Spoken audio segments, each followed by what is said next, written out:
My name is Rob Green. I'm the author of a book called From Wounds to Wisdom, Living a Conscious Life After Traumatic Experience. Now, one part of dealing with trauma is being self-aware and how we self-medicate or how we try to make ourselves feel better after a negative experience.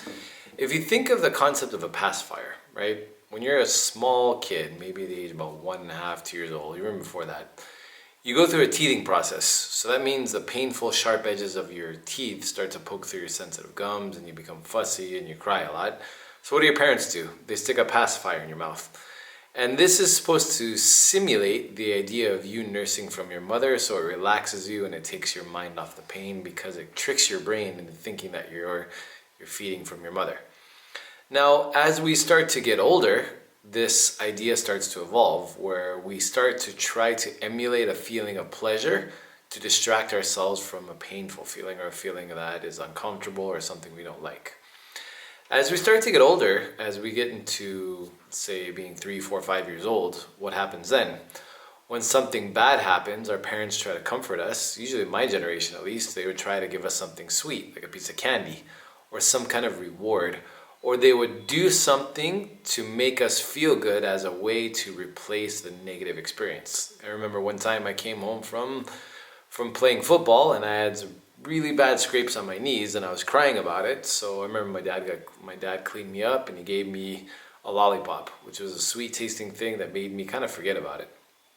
Now, as life goes on, we unknowingly develop this pattern of pacifying ourselves by trying to replace pain with pleasure. We try to replace a negative feeling with a positive kind of sensation, which is not really a positive thing, but it's some kind of positive sensation. And this evolves into an idea of if sometimes we immediately try to run away from our pain by seeking pleasure right away. So I remember being in the military in my early 20s, and after a stressful week at work or even a stressful day, I get off of work, the first thing I'm doing is cracking open a bottle of hard liquor. And that was my way of creating a positive feeling, because when you get drunk, you feel a sense of euphoria to kind of forget about all the negative, stressful feelings that went through that day. Now, what's the whole point I'm trying to get across here? If you're self-aware, one thing you'll have to come to realize is that no matter how many positive simulations of feelings you try to recreate or to create in the aftermath of a negative feeling, the only thing you're doing is distracting your mind away from a truth that you don't want to face. Just because you do something to make yourself feel good doesn't mean that the bad feeling is resolved. This is especially true if you've had a lot of trauma, if you've had a lot of traumatic events in your life. If you find yourself stuck in this loop where you try to pacify your emotions, like if you're trying to be an overachiever, for example, and overcompensate in one area of your life where you feel like you have to excel over here because over here was really messed up.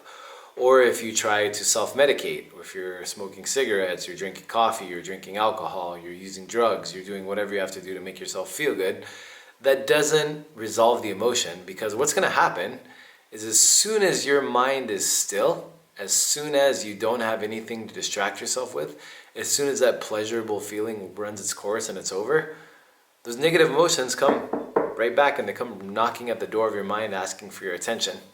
So let's not confuse the two things. Sometimes self-medicating is the only thing you know how to do, and sometimes it's necessary for where you're at in your life. And that's totally understandable because I've been there too.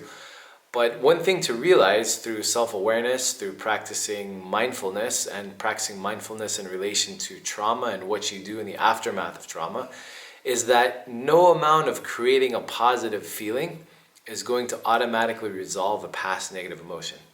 If you want to heal a past negative emotion, you'll have to revisit it to a point where you're able to feel it, to heal it, to release it, and to let it go. You have to process it. Because if you don't process it and you just keep trying to pile things on top of it, it's kind of like the idea of having, someone took a shit on the floor in your room and the room stinks really bad, so you just light up a bunch of incense and you spray potpourri. Eventually, the smell of this shit is going to invade the room.